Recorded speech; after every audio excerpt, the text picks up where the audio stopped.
నా తరఫున, తెలుగు ప్రజల తరఫున, కేంద్ర ప్రభుత్వం తరఫున హృదయపూర్వకమైనటువంటి శుభాకాంక్షలు.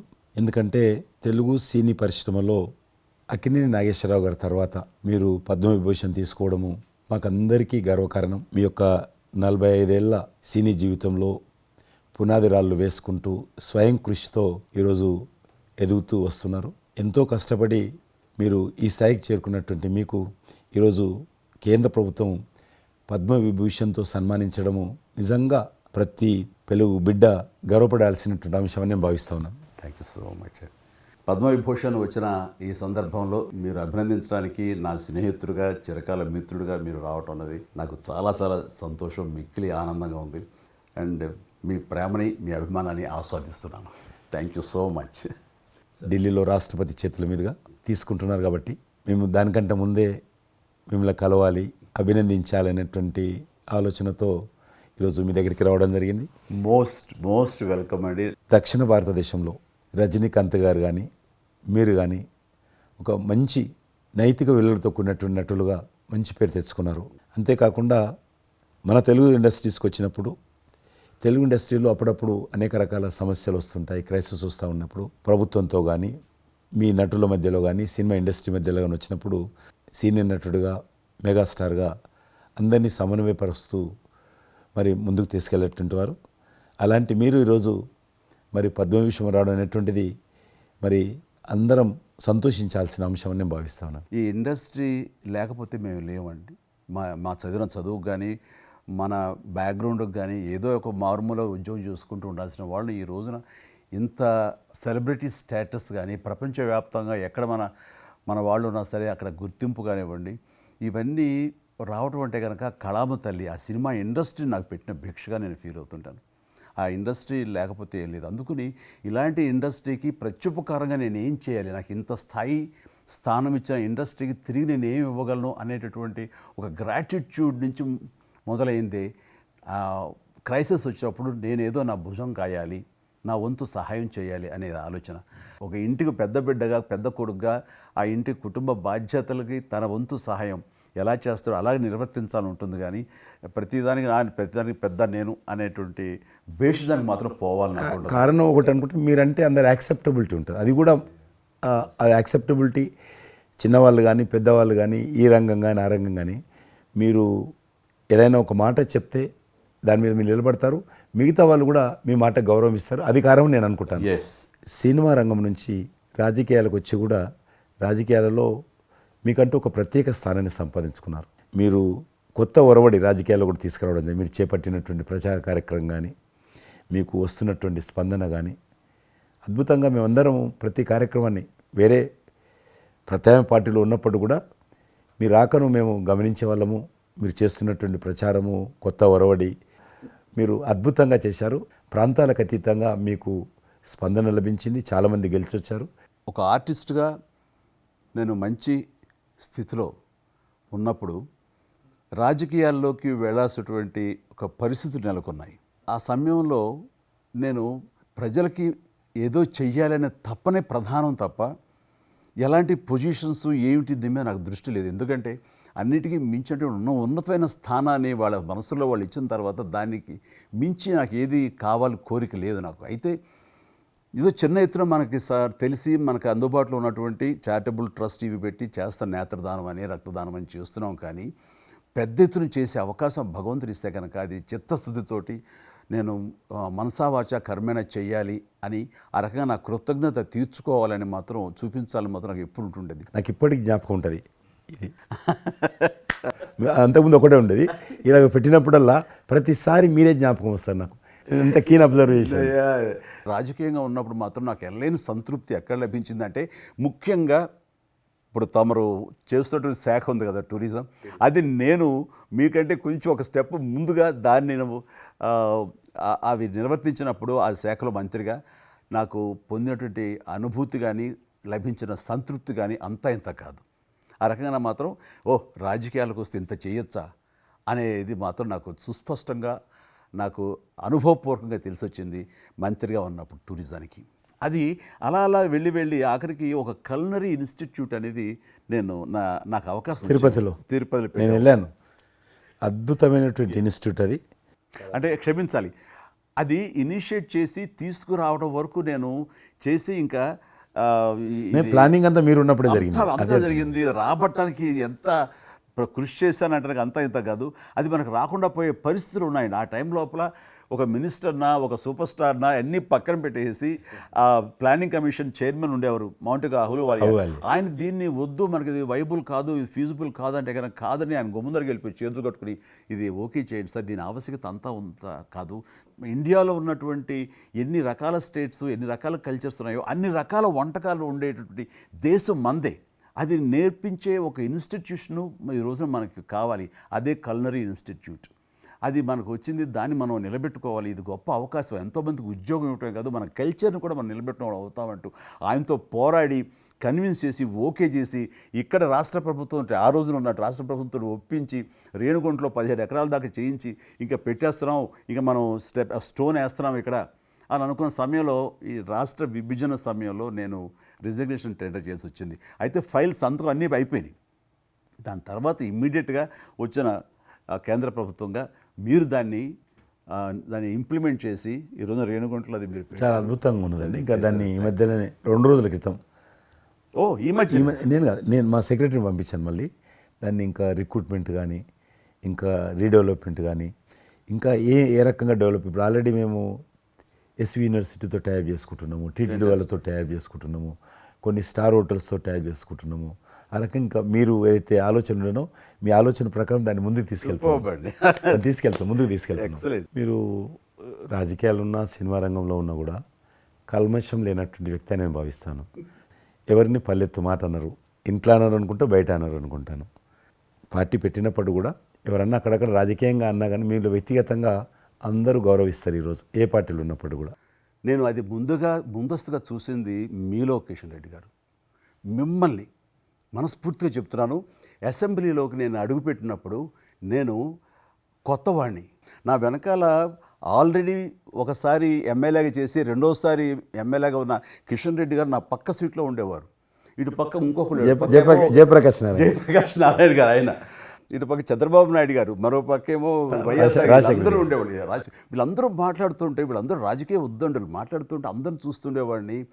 అక్కడ నాకు వచ్చిన షాక్ ఏంటంటే ఫస్ట్ ఒకళ్ళు దుయ్యబెట్టుకుంటూ తిట్టుకుంటూ అసలు దుర్భాషలు ఆడుకుంటూ కొట్లాడుకునే పరిస్థితి వస్తూ ఇక ఫినిష్ అయిపోయింది, ఇక ఒకళ్ళొకళ్ళు మాట్లాడుకోరు, ఇంకా వీళ్ళు దీర్ఘకాల శత్రువులు వీళ్ళు ఇంకా అనే ఫీలింగ్ వచ్చింది. ఇలా ఉంటుందా అనేది. బట్ దానికి విరుద్ధంగా నేను అసెంబ్లీ అయిపోగానే కారులో నడుచుకెళ్తుంటే ఎవరైతే ఇద్దరు తిట్టుకున్నారో ఒకరొకరు దూషించుకున్నారో వాళ్ళు భుజమే చేసుకుని ఏంది భయ్యా నువ్వు అలా అన్నా, నువ్వు అనలేదు భయ్యా, అరే నా నాయకుడు చూస్తున్నాడు అనకపోతే బాగుండదని ఇట్లా అంటుంటే నాకు షాక్ తిన్నాను, చాలా ఆశ్చర్యపోయేవాడిని. ఇదే ఇలా ఉంటుందా? మీ సినిమా ఫీల్డ్ కంటే ఎక్కువ నటులు ఉంటారు, మీ సినిమా ఫీల్డ్ కంటే ఎక్కువ నటులు రాజకీయాల్లో ఉంటారేమో అలా అనిపిస్తుంది నాకు. అక్కడ అలాంటి పరిస్థితుల్లో ఒక నిబద్ధతతోటి ఇష్యూ బేస్డ్గా మాట్లాడుతూ తను అనుకున్నవి నిర్దిష్టంగా చెప్పగలిగేటటువంటి నాయకుల్లో మిమ్మల్ని అబ్జర్వ్ చేశాను. మీరు ఎక్కడ ఎవరిని దుర్భాషలాట నేను చూడలేదు, ఎవరిని పౌరుషంగా మాట్లాడటం చూడలేదు, ఎవరిని ఎద్దేవా చేయటం రెడిక్యూల్ చేయడం నేను చూడలేదు. మీరు ఎంతసేపు ఇష్యూ బేస్డ్గా మాట్లాడేవాళ్ళు, స్ట్రాంగ్ వాయిస్ చేసుకుని మీరు అనుకున్నది అది ఎంత కరెక్టు, ఎలా అన్యాయం జరుగుతుంది అని ఆ ప్రజలకి మద్దతుగా ప్రజల తరపున నిలబడి మాట్లాడిన నాయకుడుగానే మిమ్మల్ని చూశాను. నేను ఇప్పటికీ అలాగనే ఉన్నాను. అవును, మా పార్టీలో ఉన్న కొంతమంది కానీ బయట ఉన్నటువంటి వాళ్ళు కానీ కొంత మీడియా విలేకరులు కానీ నువ్వు ఆ రకంగా మెత్తగుంటే లాభం లేదు, ఇప్పుడు రాజకీయాలలో నువ్వు కూడా పరుషంగా మాట్లాడాలి, వ్యక్తులను చాలా గట్టిగా మాట్లాడాలి అంటారు. కానీ నేను అదే అంటాను, నేను ఇప్పుడు మారలేను, నాకు అవసరం కూడా లేదు, నేను ఇలానే ఉంటాను. నేను గతంలో ఏ రకమైనటువంటి వాజ్పేయి గారు, లాల్ కృష్ణ అద్వాని గారు, మా తెలంగాణలో మా వి రామారావు గారు, వెంకయ్యనాయుడు గారు, దత్తాత్రేయ, ఇదంతా నాకు నేర్పారు వాళ్ళు. నేను చిన్నగా ఉన్నప్పుడు నా చేయి పట్టుకొని నడిపారు వాళ్ళు. కాబట్టి నేను ఏ రోజు కూడా చిన్న పొరపాటు చేయకూడదు అనేటువంటి దాంట్లో ఉన్నాను. నేను ఎప్పుడన్నా రాస్తారోకో చేసేవాళ్ళం. రాస్తారోకే మాకు వి రామారావు గారని సిక్కిం గవర్నర్ ఉండే ఎమ్మెల్సీ, ఆయన వెంటనే ఫోన్ చేసేవాడు. నువ్వు ఎక్కడన్నా పోతున్నప్పుడు ఎవరైనా రాస్తారోకే చేస్తే ఒక 2-3 గంటలు ట్రాఫిక్ జామ్ అయితే నీకెంత బాధ అవుతుంది? కాబట్టి నువ్వు రాజకీయ నాయకుడు అయినంత మాత్రాన రోడ్డు ఆపేసి ప్రజలను ఇబ్బంది పెడితే ప్రజలకు మేలు చేయాలనుకుంటున్నావా, ప్రజలు ఇబ్బంది పెట్టాలనుకుంటున్నావా? ఈ రకంగా ప్రశ్నించేవాడు. నేను ఎవరైనా ముఖ్యమంత్రులది దిష్టిబొమ్మ తగలబెడితే ముఖ్యమంత్రి తగలబెట్టొద్దు, కావాలంటే గవర్నమెంట్ తగలబెట్టు, వ్యక్తి ఆ రకం చిన్న చిన్న విషయాలు నాకు. Fantastic sir. ఈ రోజుల్లో ఎంతమంది ఇలా ఆలోచించే నాయకులు ఉన్నారు, ఎంతమంది స్టేట్స్మెన్లు ఈ రకమైన సలహా ఆ తర్వాత వచ్చే యంగ్ నాయకులకి సలహా ఇచ్చేవాళ్ళు ఉన్నారు.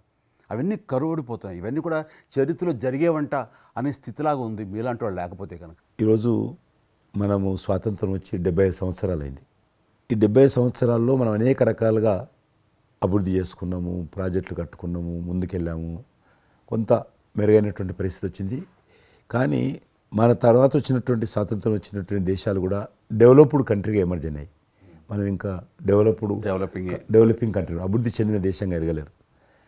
కానీ దురదృష్టం ఏంటంటే మనకు టార్గెట్ పెట్టుకోలే.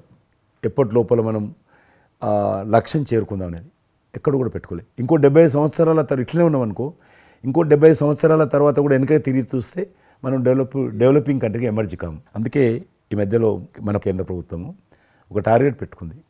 ఇప్పుడు కమింగ్ 25 ఇయర్స్ ప్రపంచంలో అత్యధికమైనటువంటి యూత్ పాపులేషన్ ఇండియాలో ఉంటుంది. ఎగ్జాక్ట్లీ. కాబట్టి ఈ 25 ఇయర్స్ అమృతకాలం అంటారు దీన్ని. ఎగ్జాక్ట్లీ. ప్రధానమంత్రి కూడా అప్పుడప్పుడు అంటుంటారు ఇది అమృతకాలము. కాబట్టి ఈ 25 ఇయర్స్ మన యూత్ కానీ ప్రతి ఒక్క ఫీల్డ్ కానీ మనము ఇప్పుడు సినిమా ఫీల్డ్ అందుకు సినిమా ఫీల్డ్ 2047లో ఏ రకంగా ఉండాలి, ప్రపంచాన్ని ఏ రకంగా డామినేట్ చేయాలి, అగ్రికల్చర్ ఏ రకంగా డామినేట్ చేయాలి, ఇండస్ట్రీ ఏ రకంగా డామినేట్ చేయాలి, ఎన్జిఓస్ ఏ రకంగా పనిచేయాలి, ఆర్థిక వ్యవస్థ ఏ రకంగా ఉండాలి, ఆ రకంగా ఎవరికి వారు 140 కోట్ల మంది మనం అనుకొని 2047 లోపల 100 సంవత్సరాల స్వాతంత్ర పండుగ జరుపుకుంటాము. ఆ రోజుకు మనం అభివృద్ధి చెందిన దేశంగా ఎదగాలి. ఇంకొక మాట అంటారు ప్రధానమంత్రి గారు, అప్పుడు ఏ పార్టీ ఉంటుందో అధికారం మనకు అనవసరం.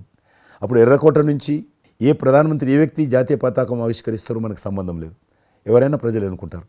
కానీ ఆ రోజుకు మన దేశం ప్రపంచంలో డెవలప్డ్ కంట్రీ స్థాయికి ఎదిగి 3, 4, 5 ఉంటే అట్లో మన దేశం ఉండాలనేది అని ఈరోజు మనం అందరం ఒక లక్ష్యంగా పెట్టుకొని ముందుకెళ్తే యూత్ ఏదైతే అంటున్నారో మీరు, ఆ యూత్ కూడా మరి వాళ్ళ జీవితం సాఫల్యం చెందినట్టు అవుతుంది. ఇప్పుడు డెవలప్డ్ కంట్రీస్లో మనది ఆర్థికంగా చూసుకుంటే కనుక ఆర్థిక వ్యవస్థగా మనది 5వ కంట్రీగా డెవలప్ అయింది. లార్జెస్ట్ ఎకానమీ ఈ మధ్య కాలంలో, ఈ మధ్య సంవత్సరాల్లో, ఒక దశాబ్ద కాలం లోపల. ఇప్పుడు వచ్చే 5 సంవత్సరాల్లో మనం థర్డ్ ప్లేస్ చేరుతాం. ఇప్పుడు యూకే లాంటి మనల్ని పరిపాలించి మన ఆక్రమించుకొని పరిపాలించినటువంటి బ్రిటన్ కూడా వెనకకి నెట్టేసి 5వ స్థానానికి వచ్చేసాం. వచ్చేటువంటి 5 సంవత్సరాల్లో ఖచ్చితంగా మనం 3వ స్థానంలోకి లార్జెస్ట్ ఎకానమీ కంట్రీగా మనం ఎమర్జ్ అవుతాం. 100%. అవన్నీ ఇప్పుడు జరుగుతున్నటువంటి ఈ యొక్క డెవలప్మెంట్స్, ఈ ఆర్థిక సంస్కరణలు ఇవన్నీ చూస్తుంటే ఖచ్చితంగా ఆ రోజు ఎంతో దూరం లేదు మీరు చెప్పినట్లుగా. మీ తెలిసి మధ్యలో G20 సమావేశాలు నిర్వహించినప్పుడు నేను మీతోటే మాట్లాడాను. శ్రీనగర్ అంటే ఎట్లా ఉండను పరిస్థితి తెలుసు. ఈ టూరిజం మినిస్ట్రీకి 4 మీటింగ్లు అవుతాయి. ఒక మీటింగ్ అక్కడ పెట్టాలని నిర్ణయించుకున్నప్పుడు ప్రధానమంత్రి అన్నారు, సినిమా ఫీల్డ్ మీద చర్చించండి. ఎందుకంటే సినిమా ఫీల్డ్ ఎక్కువగా షూటింగ్లు చేసేవాళ్ళు. మేము చిన్నగా ఉన్నప్పుడు జమ్మూ కాశ్మీర్ వెళ్ళలేదు ఎవరం కూడా. కానీ దేశంలో ఉన్నటువంటి కోట్లాది మంది కాశ్మీర్ అందాలను చూశారు సినిమాల కారణంగా. ఎవరు పోలేదు అక్కడికి, కానీ చూశారు. కాబట్టి ఆ సినిమా ఫీల్డ్కి సంబంధించినటువంటి సెషన్ పెట్టాలి మీరని చెప్పి ప్రధానమంత్రి గారు చెప్పి ఆయన ఆదేశించిన తర్వాత ఈ సినిమా ఫీల్డ్కి సంబంధించి అన్ని దేశాలకు సంబంధించినటువంటి ప్రముఖులందరినీ కూడా ఆహ్వానించాం. అప్పుడు మేము మీటింగ్ పెట్టాలంటే పాకిస్తాన్ అన్ని దేశాలకు లెటర్స్ రాసింది, చైనా లెటర్స్ రాసింది, టెర్రరిస్ట్ ఆర్గనైజేషన్స్ అన్నీ కూడా హెచ్చరించాయి. జమ్మూ కాశ్మీర్కి వస్తే, Kashmir is a disputed place అది, కాబట్టి ఎవరు రావద్దు, వస్తే మాత్రము ఏమైనా అవుతే మాకు సంబంధం లేదని పాకిస్తాన్ కూడా అందరూ హెచ్చరించారు. బట్ ప్రైమ్ మినిస్టర్ చెప్పాడు, ఎట్టి పరిస్థితుల్లో మీటింగ్ పెట్టి తీరాలి, నువ్వు నాకు అనవసరం, నీకేం కావాలో నేను అన్ని ఏర్పాటు చేస్తాను. ఆ తర్వాత నేను మీతో మాట్లాడి ఆ రోజు అప్పుడే కాశ్మీరు అనగానే మీరు కాశ్మీరు లోయల్లో కన్యాకుమారి ఇలాంటి సాంగ్స్ ఎన్నో మాకు గుర్తుకొచ్చినాయి.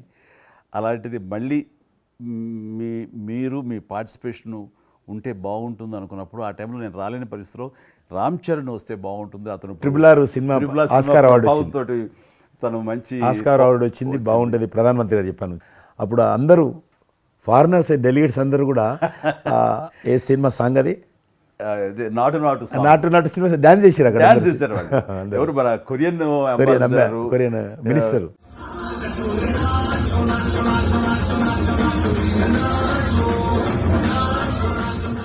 అలాగే ఇంకొక జర్మన్ అంబాసిడర్స్ చాలా మంది కింద మీరు చూసింది కొద్ది మందిని, కింద చాలా మంది చేశారు పాట పెట్టి చేసినప్పుడు. సో ఇప్పుడు మీకు మనవి చేస్తున్నాను, లాస్ట్ 2023లో ఇప్పుడు ఆ ఆర్టికల్ 370 తెలిగించిన తర్వాత 23 కానీ 22 కానీ ఆల్మోస్ట్ మోర్ దెన్ 300 పిక్చర్స్ అవి మరి ఓటీటీ సినిమాలు కావచ్చు, టీవీ సీరియల్స్ కావచ్చు, మన సినిమాలు కావచ్చు, కొన్ని బయట దేశాలకు సంబంధించినటువంటి సినిమాలు కూడా ఆల్మోస్ట్ 300 పిక్చర్స్ షూటింగ్ జరిగాయి అక్కడ లాస్ట్ 2 ఇయర్స్లో. మళ్ళీ తిరిగి మీ ప్రభావంతో ఆయన నరేంద్ర మోడీ గారి చొరవతోటి ఇలాగా G20 కల్చర్, ముఖ్యంగా టూరిజం సంబంధించి సినిమాలను ఎంకరేజ్ చేస్తూ మీరు తీసుకున్న చొరవ, అందులో రామ్ చరణ్కి మీరు ఇచ్చేటువంటి ప్రాధాన్యత, ఇవన్నీ కలిపినప్పుడు ఫస్ట్ నా వైఫ్ తన ఫ్రెండ్స్ తోటి ఎక్కడికి వెళదాం ఈ హాలిడే అంటే వాళ్ళ ఫ్రెండ్స్ అందరు కలిపి కాశ్మీర్కి వెళ్ళారు. అన్నిటికీ మించి మన భారత జాతీయ జెండా రెపరెపలాడుతున్నది. మీకు తెలుసలేదు, మా పార్టీ తరఫున మాకు మురళీ మనోహర్ జోషి గారు ఉండేవారు, పార్టీ అధ్యక్షుడు అద్వానీ గారి తర్వాత. ఆయన కన్యాకుమారి నుంచి కాశ్మీర్ వరకు యాత్ర తీసాము. ఏంటో తెలుసా డిమాండ్, అక్కడ శ్రీనగర్లో జాతీయ పతాకం ఎగరడం, దానికోసం ఉద్యమం. చూడండి, ఒక జెండా ఎగరడం కోసం. ఆడికి మిలిటరీ మధ్యలో, పోలీస్ ఫైరింగ్ల మధ్యలో ఒక జెండా, మేము జమ్మూ కాశ్మీర్ కానీ ఆపేశారు మమ్మల్ని. అక్కడ నుంచి మిలిటరీ విమానంలో తీసుకుపోయి ఆయన ఒక్కరిని అక్కడ జెండా ఎగిరినట్టు చేసి మనకు తీసుకొచ్చారు. దల్ లేక్ అని ఉంది అక్కడ, ఉన్నది కదా. మొన్న 15th ఆగస్ట్, ఇంతకుముందు 15th ఆగస్ట్ ఏదైతే మనము 70 సంవత్సరాల పండుగ జరుపుకున్నాము, 50,000 మంది అమ్మాయిలు అబ్బాయిలు స్కూల్ పిల్లలు అందరూ చేతులలో 3 రంగుల పతాకాలు పట్టుకొని దల్ లేక్ చుట్టూ ఊరేగింపు చేశారు. అది మార్పు. ఇంకొకటి నాకు సంతోషం ఏంటంటే, మీరు రాజకీయాలకు రాకముందే మీకంటూ ఒక ప్రత్యేక స్థానం సర్వీస్ యాక్టివిటీలు, చిరంజీవి చారిటబుల్ ట్రస్ట్ చాలా పెద్ద ఎత్తున చేయడం అనేటువంటిది నిజంగా అది చాలామందికి ఆదర్శమైంది. మిమ్మల్ని చూసిన తర్వాత చిరంజీవి గారు పెట్టిన అంత పెద్ద నటు పెట్టడం మనం చేయకూడదని వాళ్ళ స్థాయిలో పెట్టినటువంటి చాలా సంస్థలు మీ నుంచి స్ఫూర్తి తీసుకొని పెట్టారనేది నాకు తెలిసిన వాళ్ళు కూడా చాలామంది చెప్పారు. కాబట్టి అది గొప్ప విషయం. మీకు ఎందుకు వచ్చిన ఐడియా? అది ఏదైనా సరే ముందు మన మనసులో తిరిగి ప్రత్యుపకారంగా ఏదైనా చెయ్యాలి అనే భావం ఒకటి ఉంటేనండి, అవకాశాలు ఎదురుగా ఉంటాయండి మన ఎదురుగా. అలా చూసినప్పుడు ఆ టైంలో రక్తం దొరకక చనిపోయే వాళ్ళు చాలామంది ఉన్నారు. అది గర్భస్రావంతో, డెలివరీ సమయంలో, యాక్సిడెంట్ సమయంలో కొంతమంది క్షతగాతులు, అట్లాగా లుకేమియా కానివ్వండి, క్యాన్సర్ కానివ్వండి, ఇలాంటివి తలసేమియా కానివ్వండి, ఇలాంటి చాలామంది ఉన్నారు. ఇంతమంది జనాభా ఉన్న ఈ దేశంలో రక్తం ఇచ్చేవాళ్ళు లేకుండా పోయారు.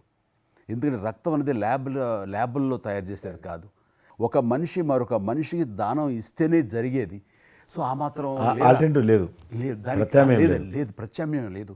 సో ఇది కేవలం మంచి మనసుతోటి ఉండేవాళ్ళు ఇచ్చేదే. వాళ్ళు మోటివేట్ చేయాలంటూ నేను ఏం చేస్తానంటే, నా ఫ్యాన్స్ని ఫస్ట్ మోటివేట్ చేద్దామని దీని ఆవశ్యకత చెప్పడం కోసంగా షార్ట్ ఫిల్మ్స్ కానివ్వండి, ఎక్కడ పెడితే అక్కడ నేను ఇవ్వటం మొదలుపెట్టేసరికి ఈ రోజున రక్తం ఇవ్వటం కోసంగా ముమ్మరంగా ముందుకు రాగలుగుతున్నారు అంటే దాన్ని ఇనిషియేట్ చేసింది, దానికి ముందస్తుగా దాన్ని మోటివేట్ చేసింది నేను అని చెప్పుకోవడానికి నాకు గొప్ప విషయం అండి. కానీ మీరు ఒక ఉద్యమంలాగా తయారు చేశారు దాన్ని, ఒక మూమెంట్ లాగా తయారు చేసి మిషన్కి hats off to my fans and motivate అయిన ధర్మాత్ములు, మంచి మనసు ఉన్న వాళ్ళు ఎంతోమంది ముందుకు వచ్చారు. వాళ్ళందరికీ కూడా ఈ సందర్భంగా చేతులెత్తి నమస్కరిస్తాను. ఇక్కడ మీ గురించి నేను ఇంకోటి విన్నాను, మీరు ఏదైతే నా సేవా కార్యక్రమాల గురించి మీరు ప్రస్తావించారో అదే సమయంలో నేను కోవిడ్లో కూడా నేను కొంచెం యాక్టివ్గా ఉండి మా కార్మికులకి సంబంధించి 3 నెలల పాటు 4 నెలల పాటు నా మిత్రుల సహకారంతో నేను కొంత అమౌంట్ తోటి సినిమా ఫీల్డ్లో పనిచేస్తున్నటువంటి ఆఫీస్ బాయ్ నుంచి మొదలు పెడితే టెక్నీషియన్స్ వరకు కూడా మీరు చాలా పెద్ద ఎత్తున చాలా మందికి నేను గ్రాసరీస్ ఇవ్వగలిగాను వాళ్ళకి బయటికి రాని పరిస్థితిలో. బట్ అదే పరిస్థితిలో మీరు దేశవ్యాప్తంగా, మీరు ముఖ్యం ఇక్కడ మన రాష్ట్రానికి సంబంధించి తెలంగాణలో మీరు ఫ్రంట్ లైన్లో ఉండి ప్రతి వాళ్ళని పరామర్శిస్తూ ప్రతి హాస్పిటల్కి వెళుతూ ఎవరైతే ఆ రోజున ఫ్రంట్ లైన్ హీరోస్ ఉన్నారో వాళ్ళందరినీ పరామర్శిస్తూ మీరు అద్భుతంగా పెద్ద ఎత్తున చేశారు. అదే కాకుండా మన ఇండియా లెవెల్లో మీరు కోవిడ్ సమయంలో corona command control room, corona command control room మీకు మీ ఆధ్వర్యంలో జరిగింది. అప్పుడు మీరు చేసిన సేవల గురించి దేశం ప్రస్తావించారు. అంటే అప్పుడు నోడల్ మినిస్ట్రీ, హోమ్ మినిస్ట్రీ ఉండింది.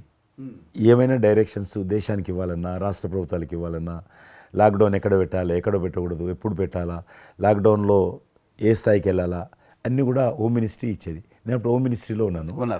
ప్రజలకు రోజువారీ అవసరమైనటువంటి 24 మినిస్ట్రీస్, 3 జాయింట్ సెక్రటరీస్ ఒక్కొక్క మినిస్ట్రీ నుంచి 8 గంటల చొప్పున హోల్ నైట్ టు డే 24/7 ఆ బ్యాచ్ కరోనా కంట్రోల్ రూమ్లో కూర్చోవాలి. ఆ రకం కూర్చున్నప్పుడు దానికి యాజ్ ఎ మినిస్టర్గా నన్ను ఇన్ఛార్జ్ పెట్టారు ప్రధానమంత్రి గారు, అమిత్ షా గారు. చాలా అద్భుతంగా నేను కూడా ఆల్మోస్ట్ 1.5 month ఆఫీసులోనే పడుకున్నాను. మిలిటరీ విమానాలలో ఆక్సిజన్ పంపించాను, మీకు తెలుసు. మిలిటరీ విమానాలు ఒక విమానం ఢిల్లీ నుంచి ఆక్సిజన్ తీసుకొని వస్తే గ్రీన్ ఛానల్ ద్వారా హైదరాబాద్ సికింద్రాబాద్ స్టేషన్ వచ్చేంత వరకు కూడా ఎక్కడ ఆగకపోయేది. అంత నెట్వర్క్ గ్రీన్ ఛానల్ అంటారు. ఆ రకంగా విమానాల ద్వారా నేను గాంధీ హాస్పిటల్కి ఆల్మోస్ట్ 12 సార్లు పోయాను లోపలికి. ఎవరైతే వెంటిలేటర్ మీద పేషెంట్స్ ఉంటారో, నేను బుక్ ఒకటి ప్రింట్ చేశాను. వెంటిలేటర్ మీద పేషెంట్ దగ్గరికి వెళ్ళి దగ్గరగా మాట్లాడాను. దేవుడి మీద భారం ఇచ్చి తిరిగాను. ఆ రకంగా ఎందుకు వెళ్ళానంటే ఏదో పబ్లిసిటీ కోసం కాదు. డాక్టర్లు పనిచేస్తున్నారు, ఆడ నర్సులు పనిచేస్తున్నారు, ఆడ శానిటేషన్ సిబ్బంది పనిచేస్తారు, క్లీన్ చేయడం. వాళ్ళు పనిచేస్తున్నప్పుడు మనం వాళ్ళని గాలికి వదిలేసి మీరు పని చేయండి, మేము రాజకీయ నాయకులము, మేము ఇళ్ళల్లో ఉంటాము, మేము రాము అని కూడా దాన్ని బట్టి నేను లోకల్గా ప్రజాప్రతినిధిని, ఎంపీని అని చెప్పి మా ఇంట్లో భయపడుతున్నా, అందరూ భయపడుతున్నా. ప్రెస్ వాళ్ళందరూ వచ్చేవాళ్ళు. ప్రెస్ వాళ్ళందరినీ గేట్ కాడ, బయట మెయిన్ గేట్ కాడ ఆపేవారు. ఇక నేను పోయేవాడిని, మొత్తం చూసేవాడిని. ఆ సూపరింటెండెంట్ కూడా నాతో పాటు లోపలికి వచ్చేవాడు ధైర్యం చేసి నేను వెళ్ళినప్పుడు. ఆ రకంగా పూజారులు ఉంటారు దేవాలయాలలో. పూజారులు కూడా చాలా పేదవాళ్ళు ఉంటారు, మీకు తెలుసు. వాళ్ళకు దేవాలయాన్ని క్లోజ్ అయినాయి కదా. ఆ టైంలో పూజారులు అందరికీ గ్రాసరీస్ పంపించడము, మీలాంటి వాళ్ళ దగ్గర, పెద్దవాళ్ళ దగ్గర సాయం తీసుకొని మా కార్యకర్తలకు పంపించడము, పోలీస్ స్టేషన్లో పోలీసుకు పంపించడము, హోంగార్డ్స్ పంపించడము. ఈ రకంగా నేను కూడా కొద్దిగా గొప్ప చేశాను.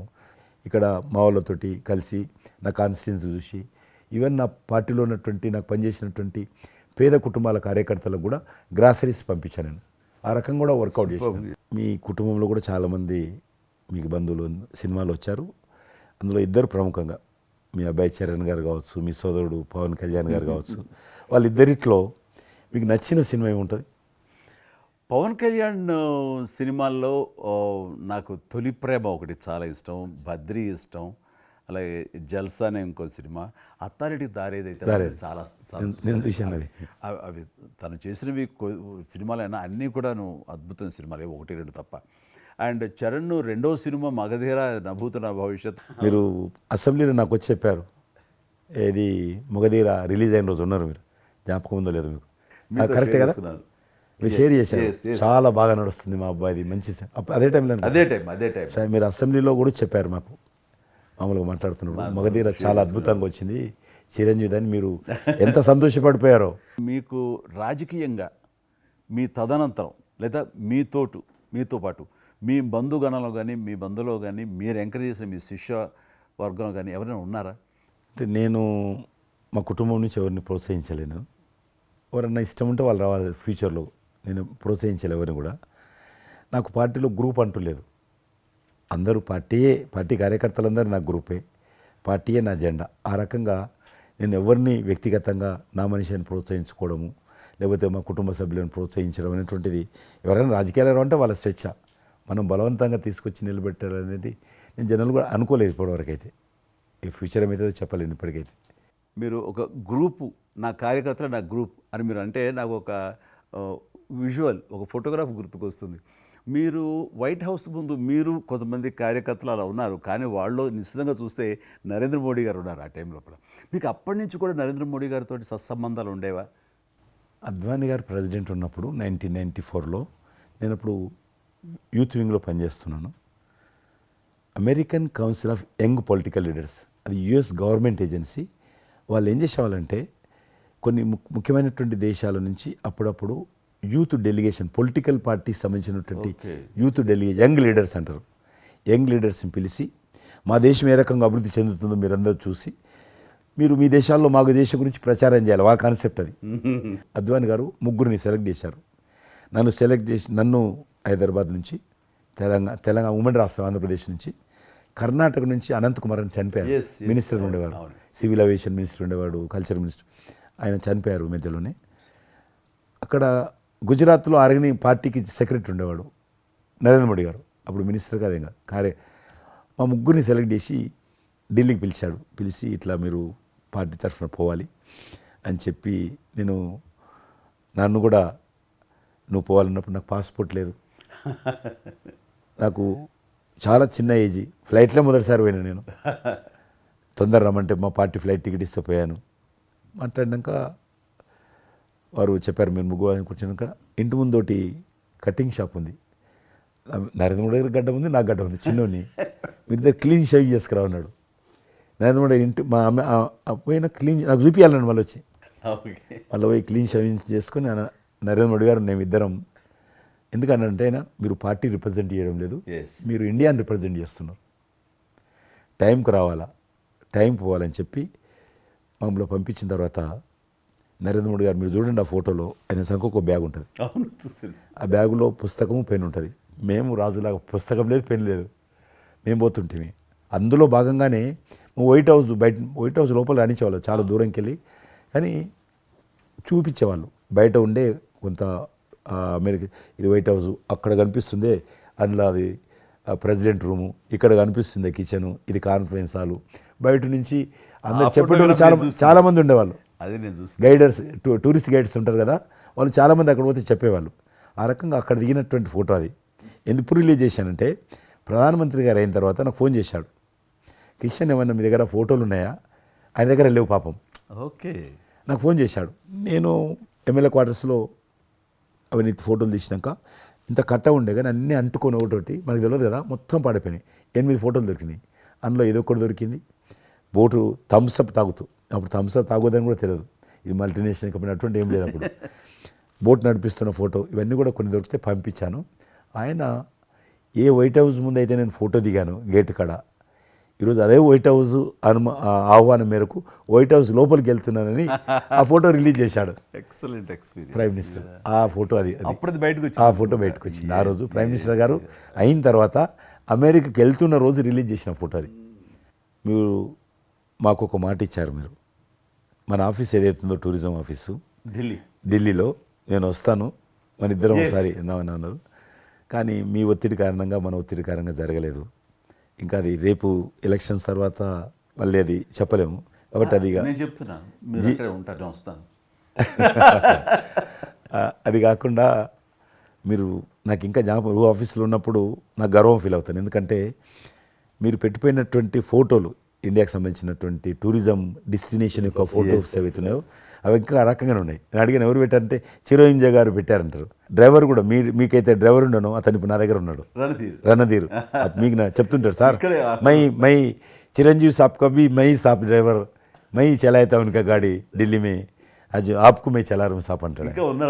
ఇంకా ఉన్నాడు పాపం. చాలా సీనియర్ అండి అతను, చాలా మంచోడు. మన ఉమ్మడి ఆంధ్రప్రదేశ్ ఉన్నప్పుడు మనం ఇండియాలోనే మనమే ఆరోగ్యశ్రీని ప్రారంభించామన్నది నాకు తెలిసినటువంటి వాస్తవం. ఆ తర్వాత మిగతా రాష్ట్రాలు కూడా వ్యాపించింది అనేది చాలా ఇది. అలాంటి ఆరోగ్యశ్రీకి కిషన్ రెడ్డి గారే ఆద్యులు, అంకురార్పణ చేసిన వాళ్ళు అని బయట బాగా వినికిడి ఉంది. ఆ తర్వాత ప్రభుత్వాలు పికప్ చేసాయి. అది ఎందుకు, ఎలాగా, అది మీరు ఎట్లా ఇనిషియేట్ చేశారు ఆరోగ్యశ్రీ అనేది? 2004 నేను ఎమ్మెల్యే అయినప్పుడు పేరున్న మందకృష్ణ మాదిక్ గారు, ఆయన వాళ్ళకి సంబంధించినటువంటి ఎస్సీ వర్గీకరణ మీద పోరాటం చేస్తూనే సామాజిక సమస్యల మీద కూడా పోరాటం చేసేవారు. దివ్యాంగులకు పెన్షన్ పెంచాలని ఆయన తిరుగుతున్నప్పుడు ఈ అనేక జిల్లాలలో గుండె జబ్బులు ఉన్నటువంటి పిల్లలు జన్మించేవాళ్ళు. వాళ్ళకి ఆ రోజు ఒక ఆపరేషన్ చేయాలంటే 10 లక్షలు, 12 లక్షలు, 13 లక్షలు అయ్యేది. పేదవాళ్ళకి అది అవకాశం ఉండేది కాదు. చాలామంది చనిపోయేవాళ్ళు కూడా. అప్పుడు రాజశేఖర రెడ్డి గారు ముఖ్యమంత్రిగా ఉన్నారు. మేము ట్యాంక్ బండ్ కింద అంబేద్కర్ భవన్ ఉంది, అక్కడ మీటింగ్ పెట్టుకున్నాము. ఒక 3000 మంది పసిపిల్లలు వాళ్ళ తల్లిదండ్రులు వచ్చారు. మీటింగ్ అయినాక ఆ మీటింగ్లోనే ఒక అబ్బాయి చనిపోయాడు. ఇప్పుడు ఏం చేయాలి ప్రాబ్లం అబ్బాయి గారు సేమ్ అబ్బాయి అంతే వచ్చాడు, చిన్న పసిబాబు అందే వచ్చాడు, అబ్బాయి చనిపోయాడు. మేము ఏం చేసినాం, నేను మందకృష్ణ గారు కలిసి, నేను కూడా ఉద్యమానికి వెళ్ళాను. ఆ అబ్బాయి డెడ్ బాడీ పట్టుకొని అంబేద్కర్ ట్యాంక్ బండ్ నుంచి అంబేద్కర్ విగ్రహం దగ్గరకు వచ్చాం. మాతో పాటు ఆ పసిపిల్లలందరినీ తీసుకొచ్చాం, 3,000 మంది పసిపిల్లలు. అంబేద్కర్ విగ్రహం ట్యాంక్ బండ్ దగ్గర అంబేద్కర్ విగ్రహం మొత్తం ఆ పిల్లలు వాళ్ళ తల్లిదండ్రులు కూర్చున్నాం, డెడ్ బాడీ పెట్టుకొని కూర్చున్నాం. ఎట్టి పరిస్థితుల్లో రాష్ట్ర ప్రభుత్వము అందరికీ కూడా ఉచితంగా చిన్నపిల్లలందరూ కూడా ఆపరేషన్ చేయించాలి, ప్రైవేట్ హాస్పిటల్లో కానీ ఎక్కడైనా వాళ్ళ ఇష్టం చేయించాలి, వీళ్ళ ప్రాణాలు కాపాడాలని డిమాండ్ తోటి కూర్చున్నాం. 11 గంటలకు కూర్చున్న తర్వాత రాజశేఖర రెడ్డి గారు దురదృష్టం ఆ రోజు ఢిల్లీకి వెళ్ళిపోయాడు, ఢిల్లీలో ఉన్నాడు. బట్ ఢిల్లీ నుంచే ఫోన్లో మాట్లాడాను నేను. నేను తర్వాత ఆలోచిస్తాం, మీరు అట్లా చేయొద్దు, ఎందుకంటే మమ్మల్ని లాఠీ చేయడానికి వీలేదు, పసిపిల్లలు, గుండె జబ్బులు ఉన్న పిల్లలు, మమ్మల్ని నెట్టేయడానికి వీలేదు పోలీసులు కూడా విచిత్రమైన పరిస్థితి, ఆందోళన, ఉద్యమం చేస్తున్నాం మేము, చాలా డెడ్ బాడీ పెట్టుకొని ఉన్నాం. ఏం చేయాలో పోలీసులకు తోచది. ముఖ్యమంత్రి గారు అన్నప్పుడు రాజశేఖర్ గారు మా మెడ మీద కత్తి పెట్టి మీరు ఈ రకంగా దబాయిస్తున్నారు, ఏమని అనుకోండి సార్, మీరు కృష్ణ గారు చాలా గట్టిగా ఉన్నారు, ఏమని అనుకోండి, మీరు ఎట్టి పరిస్థితుల్లో ఇది చేయాలని చెప్పి మేమిద్దరం కదలాలి. రాత్రి ఆల్మోస్ట్ 10 o'clock మళ్ళీ ముఖ్యమంత్రి గారు ఫోన్ చేసి, మీరు మాట చెప్పడం కాదు ఆర్డర్ రావాలను, వీళ్ళందరికీ ఫస్ట్ మేము రాష్ట్ర ప్రభుత్వం తరఫున గుండె జబ్బులు ఉన్నటువంటి పిల్లలందరికీ ఎంత డబ్బైనా ఖర్చు అయినా సరే మేము ఆపరేషన్ చేయిస్తానని చెప్పి ఢిల్లీ నుంచి మాట ఇచ్చి ఆర్డర్ తీసి మా చేతులు పెట్టినాక మేము పిల్లలందరినీ తీసుకొని వెళ్ళిపోయినాం, ఫస్ట్ పిల్లలు వాళ్ళ తల్లిదండ్రులు. ఆ తర్వాత మళ్ళీ ముఖ్యమంత్రి గారు వచ్చిన తర్వాత మళ్ళీ మీటింగ్ పిలిచాడు మమ్మల్ని. పిలిచి ఈ రకంగా చేయడం తప్ప, మీరు నన్ను బెదిరించారు, బ్లాక్మెయిల్ చేశారు, ఆర్డర్ చేశారు, ఏమని అనుకోసారి మేము పిల్లల ప్రాణాలు కాపాడడం కోసం చేశాం తప్ప మీకు వ్యతిరేకంగా కాదు, ఇంకొకరు కాదు. అందులో బాబు చనిపోయాడు. తర్వాత ముఖ్యమంత్రి ఆలోచన చేసి డాక్టర్లను పిలిచి ఎట్లా చేద్దాము, అప్పుడు సర్వే చేయించాడు. వాళ్ళు గ్రామ పంచాయతీలో సర్వే చేస్తే 2 లక్షల మంది పిల్లలు ఉన్నారు ఒక్క ఆంధ్రప్రదేశ్లోనే.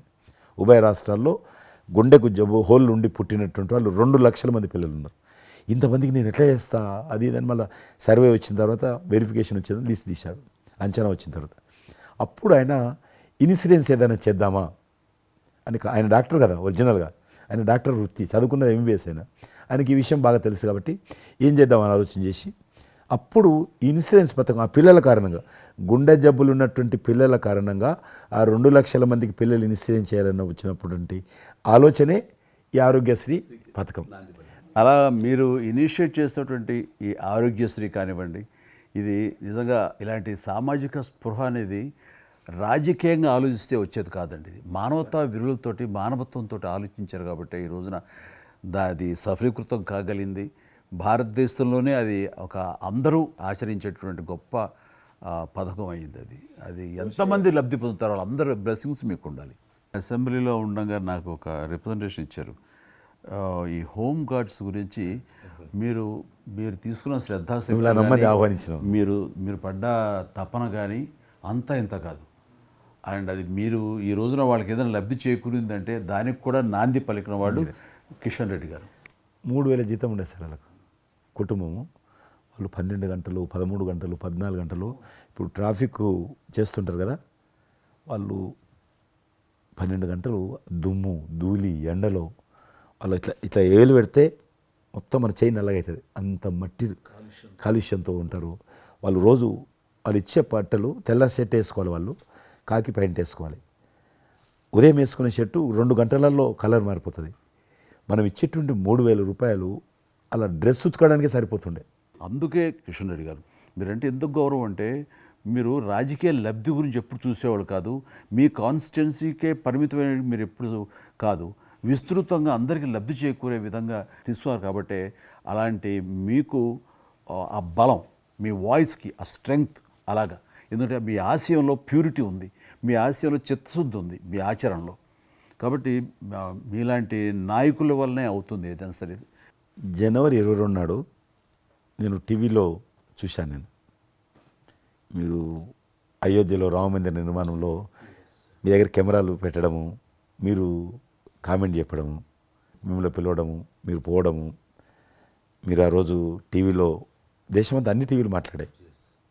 మీకు మీరు ఏ రకంగా ఫీల్ అనిపించింది మీకు? అది హనుమాన్ని ప్రార్థించే ఆయన మా కులదైవంగా చూసిన మాకు రామచంద్రుడు ఆ నామమే మాకు ఒక రకమైన గొప్ప స్ఫూర్తి మాకు. అలాంటి రాముడు మమ్మల్ని ఆహ్వానించినట్టుగా అనిపించిందండి అది. అక్కడ 500 సంవత్సరాలుగా ఎన్నో ఇక్కడ ఉన్నటువంటి ప్రాబ్లం అనేది అది సునాయాసంగా చేయటం అన్నది అది ఆయన వల్లనే అయ్యింది, నరేంద్ర మోడీ గారు తలుచుకోబట్టి అయ్యింది అనేది. అలాంటి దానికి మేము ఆహ్వానించబడటం అనేది అది మేము చేసుకున్న అదృష్టం, మా పుణ్యం. చాలామంది అందరము భయపడ్డాం ఏమైపోతుందో దేశంలో, గొడవలు అయితే మత కళాలు జరుగుతుందేమో. కానీ అదృశ్యం ఏంటంటే ముస్లింలు కూడా చాలామంది సానుకూలంగా. ఇక్కడ నేను ఒక విషయం చెప్పాలి. నేను రామ మందిరం నుంచి నా హోటల్ ఉంది అక్కడ. ఆ హోటల్కి వెళ్ళడానికి నేను కారు హైర్ చేసుకున్నాను మా ఫ్యామిలీ. అది ముస్లిం డ్రైవర్. సో ఈ రోజున ఇంత కాంట్రవర్షియల్ ఈ ప్లేస్లో ఈ రోజున టెంపుల్ కట్టడంపై మీరందరూ ఎక్కడో కొంత అసంతృప్తితో ఉండుంటారు కదంటే. కాదండి, ఈ రోజు నుంచి మా టెన్షన్ రిలీవ్ అయిపోయింది, మేము చాలా రక్షణతో ఉన్నాం అన్న ఫీలింగ్ ఉంది. ఎంత హిందూ కాన్వర్జేషన్ అండి. ఇక్కడ 144 సెక్షన్ ప్రివేల్ అవుతూ ఏ రోజున ఏం గొడవలు జరుగుతాయి, ఎక్కడి నుంచి ఏ ఘర్షణలు జరుగుతాయి, స్కూల్కి వెళ్ళి మా బిడ్డలు వస్తారా వెళ్తారా అనే టెన్షన్లో ఉండేవాళ్ళం మేమంతా. అండ్ అలాంటి ఘర్షణలో వాళ్ళు ముస్లిమ్సా లేకపోతే హిందూస్ అని ఏం చూడరు కదండి, ఎవరు అందరూ సఫరర్సే. అలాంటి పరిస్థితులు ఇప్పుడు నెలకొన్న సమయంలో ఎలాంటి గొడవలు లేకుండా ముందు ఒక నిర్ణయం తీసేసుకున్నారు. ఎస్, రామ మందిరం కట్టేసారు, అయిపోయింది. ఇక్కడి నుంచి లిఫ్ట్ చేసేసారు 144 సెక్షన్, ఇంకేం లేదు, అన్నీ సజావుగా సాగిపోతాయంటే మాకు సెక్యూర్డ్ ఫీలింగ్ వచ్చింది, మా బిడ్డలకు రక్షణగా ఉంది, మాకు ఇంకేమీ కాదన్న భరోసా వచ్చింది మాకు. వీఆర్ సో హ్యాపీ అని ఒక ముస్లిం సోదరుడు అన్నారు. ఇప్పుడు అదే మీరు ప్రస్తావిస్తున్నారు. ఇప్పుడు చాలామంది ముస్లిమ్స్ వెళ్తున్నారు చూడడానికి, దర్శనం చేసుకోవడానికి. ఒక అమ్మాయి అయితే బాంబే నుంచి నడుచుకుంటూ వచ్చింది, 22nd చేరుకుంది అక్కడ అమ్మాయి. ఓకే, నేను ఉన్నాను వెనకనే ధైర్యాన్ని ఇచ్చేటువంటి మన ప్రధాని గారు, ఈ భారత ప్రభుత్వం ఇవన్నీ కలిపి దోహదపడ్డాయి. అందుకని ఆయన ఒక మాట అన్నారు అయోధ్య టైంలో, మొన్నటిదాకా టెంట్లో రాముడిని చూసాం, ఇంకా రాముడికి ఆ పరిస్థితి లేదు, ఆయన ఒక పర్మనెంట్ స్ట్రక్చర్లో ఉంటాడు అని అన్నప్పుడు అందరూ మంచి రెస్పాన్స్ ఇచ్చారు, బాగా రెస్పాండ్ అయ్యారు. అట్లాగా ఈ రోజున ఆయన తీసుకున్న ప్రతి కార్యక్రమం కూడాను ఒక మత సామరస్యాన్ని సూచిస్తుంది. దానికి నేను ఒక్క విషయం కూడా చెప్తాను, మీరు చెప్పారు కదా, నేను ఎలక్షన్ ప్రచారానికి 2019లో కానీ అంత ముందుగానే వెళ్ళేవాడిని. డిఫరెంట్ రీజన్స్ మా పార్టీకి సంబంధించి కావచ్చు, ఇతరత్ర కావచ్చు. మేము వెళ్తున్నప్పుడు ముస్లిం సమాజాన్ని బస్తీలు కూడా వస్తాయి కొన్ని. మేము ఎంత మైకులు పెట్టుకొని డ్రమ్ కొట్టుకుంటూ పోయినా కూడా ఒక్కరు కూడా బయటకు వచ్చేవాళ్ళు కాదు. ఇప్పుడు పరిస్థితి త్రిపుల్ తలాక్ అని ఒకటి ఉండేది, అది ముస్లింలో ఒక సాంప్రదాయం. అది ఏదైనా భర్త కోపం వచ్చినా 3 సార్లు తలాక్ అంటే ఆడబిడ్డ ఇంటి నుంచి వెళ్ళిపోవాలి. 3 సార్లు అంటే తలాక్ అంటే వెళ్ళిపోవాలి. అయితే దాన్ని మోడీ గారు త్రిపుల్ తలాక్ సిస్టాన్ని చట్టం చేసి ఇది చేయడానికి వీల్లేదు, ముస్లిం మహిళలకు కూడా హక్కులు ఉంటాయి అని చెప్పి ఆయన చేశాడు. అప్పుడు కూడా చాలామంది భయపెట్టించారు, మత కళాలు జరుగుతాయి, అట్లా వేయొద్దు, నువ్వు ముస్లిం పర్సనల్ విషయాల్లో మీరు జోక్యం చేసుకుంటున్నారంటే ఆయన చాలా వివరంగా చెప్పాడు. ఈరోజు నువ్వు ఒక భర్తగా నీ భార్యకు తలాక్ అని ఇచ్చేసి పంపించేస్తున్నావు. రేపు నువ్వు తండ్రి అవుతావు. తండ్రి అయిన తర్వాత కూడా మీ అల్లుడు నీ కూతురుకు తాగని విడాకులు ఇచ్చి పంపిస్తే అప్పుడు నువ్వు ఎంత బాధపడతావు? కాబట్టి ఏ తండ్రి అయినా సరే అట్లా ఉంటుంది. కాబట్టి ఇది ఈ రకమైనటువంటి ఉండకూడదని చెప్పి ఆయన త్రిపుల్ తలాక్ రద్దు చేస్తే, నేను ప్రచారానికి వెళ్తున్నప్పుడు అంతకుముందు బయటకు వచ్చేవాళ్ళు కాదు. ఉదాహరణకు నేను ఇట్లా పోతున్నాను అనుకోని, రోడ్డు రథం మీద నేను పోతుంటే ఇటు సైడ్ నుంచి ఒక ముస్లిం అలా భార్యను కూర్చుని పెట్టుకొని మోటార్ సైకిల్ మీద నడుపుకుంటూ వచ్చేవాడు. ఇప్పుడు ఏం చేస్తున్నంటే భర్తకు చూడకుండా వెనుకున్నటువంటి భార్య పరద లేపి ఇట్లా నాకు ఊపుతున్నచ్చి, ఇది నేనే సాక్ష్యం. అంత మార్పు వచ్చింది. కట్టన్స్ ఓపెన్ చేసి బస్తీలలో ఇండ్ల ముందుకు వెళ్తుంటే ముస్లిం ఆడబిడ్డలు వచ్చి, మాతృమూర్తులు వచ్చి, తల్లులు వచ్చి చేతులు ఊపుతున్నారంటే నిజంగా సంతోషం. అంటే ఆడబిడ్డలో 10 కోట్ల మంది ముస్లిం ఆడబిడ్డలు ఉంటారు దేశంలో. కానీ అది రావడంతో వాళ్ళకు ధైర్యం వచ్చింది, వ్యతిరేకత లేకుండా, ఏ ప్రొటెస్ట్ లేదు. అదే ఫస్ట్ ఆఫ్ ఆల్ విజయం. కాబట్టి ఈరోజు ఆ రకంగా మీరు చెప్పిన దాన్ని బట్టి వాతావరణం మార్పు వచ్చింది. ఈరోజు మత కళాలు లేవు, కర్ఫ్యూలు లేవు. హైదరాబాద్లో ఎన్ని గొడవలు జరుగుతుండే, ఒక్క గొడవ లేదు అక్కడ. బాంబేలో, యూపీలో ఎక్కడ చూసినా మత కళాలు ఉండేది. ఈరోజు ఆల్మోస్ట్ 98% కమ్యూనల్ క్లాసెస్ అయిపోయినాయి. ఎక్కడ కూడా కర్ఫ్యూ అనో లేదు. దేశంలో ఎక్కడో దగ్గర కొన్ని నగరాలలో కర్ఫ్యూ ఉంటుండేది, కొన్ని నగరాల్లో మత కళాలు జరుగుతుండేది. ఎక్కడో ఒక దగ్గర యూపీలోను, మధ్యప్రదేశ్లోను, మహారాష్ట్రను, ఇప్పుడు బీహార్లోను ఎక్కడ వింటలేదు. ఎక్కడ లేదు. ఈవెన్ జమ్మూ కాశ్మీర్ లాంటి రాష్ట్రంలో కూడా 144 సెక్షన్ లేనటువంటి పరిస్థితి ఉన్నది. మీరు పోయొచ్చా అంటున్నారు కదా. అద్భుతంగా ఉంది మాట. అది నరేంద్ర మోడీ గారు చాలా విజనరీగా ఆ రకంగా చేశారు. చాలా సంతోషం కృష్ణరెడ్డి గారు. మీరు నన్ను అభినందించడానికి అవార్డు తీసుకుంటున్న సమయంలో ఆ పురస్కరించుకుని మీరు వచ్చినందుకు, నన్ను అభినందించినందుకు ధన్యవాదాలు తెలియజేస్తూ, మీతో ఇంతసేపు సంభాషించడంలో ఎన్నెన్నో విషయాలు తెలుసుకున్నాను. నాకు అనుభవపూర్వకంగా తెలిసినవి మీతో పంచుకున్నాను. అండ్ మీలాంటి నాయకులు రావాలి, ఉండాలి, మరి ఎంతోమందికి ఇన్స్పిరేషన్గా ఉండాలి. మీ ఆశయాలు, మీ ఆచరణలు, మీ సమస్య పరిష్కార మార్గాలు, అలాగే మీ నాయకుల యొక్క ఆయన ఆశయాలు, ఆయన యొక్క మార్గదర్శకంగా మీ ముందుండి మిమ్మల్ని ముందు నడిపించే విధంగా, తద్వారా అందరూ కలిసి భారతదేశాన్ని మీరు చెప్తున్నట్టుగా అభివృద్ధి చెందిన దేశాల్లో ఒక దేశంగా పెట్టే స్థితికి మనం వెళ్ళాలనే ఆశాభావం మీ అందరితో పాటు నాకు ఉంది. అండ్ మరొకసారి మీకు ధన్యవాదాలు. తప్పకుండా మీరు జీవితంలో ఇంకా మరెన్నో మెట్లెక్కాలి. ఇంకా మీకు మంచి భవిష్యత్తు ఉంది. ఇటు సినిమా రంగానికి సేవ చేయాలి, అటు సమాజంలో కూడా సేవ చేసేటువంటి అనేక రకాల, సమాజం అంటే ఒక రాజకీయాలే కాదు, అనేక రకాలుగా మీరు చేస్తూ ఉన్నారు ఇప్పటికీ. కాబట్టి రేపు భగవంతుడు ఏం చేస్తారు ఎవరి చేతుల్లో లేదు. కాబట్టి మీరు నిండా నూరేళ్ళు ఉండి ఈ దేశానికి, ఈ ప్రజలకు సేవ చేయాలని నేను మనస్ఫూర్తిగా కోరుకుంటూ, మరొకసారి పద్మవిభూషణ్ అందుకుంటున్న సందర్భంగా మీరు నా హృదయపూర్వకమైనటువంటి శుభాకాంక్షలు. Thank you. అలాగే మీకు ఈ ఎన్నికలు విజయవంతం కావాలని మనస్ఫూర్తిగా కోరుకుంటూ, ఖచ్చితంగా మీరు మళ్ళీ ఏ మినిస్ట్రీలో ఉంటారో, ఎక్కడ ఉంటారో అనేది నాకు మన చేతుల్లో లేదు. తెలుస్తుంది. అండ్ వచ్చి మిమ్మల్ని అలా కలుస్తాను నేచర్ మాట ప్రకారం. ఆల్ ద వెరీ బెస్ట్ అండి. Good luck.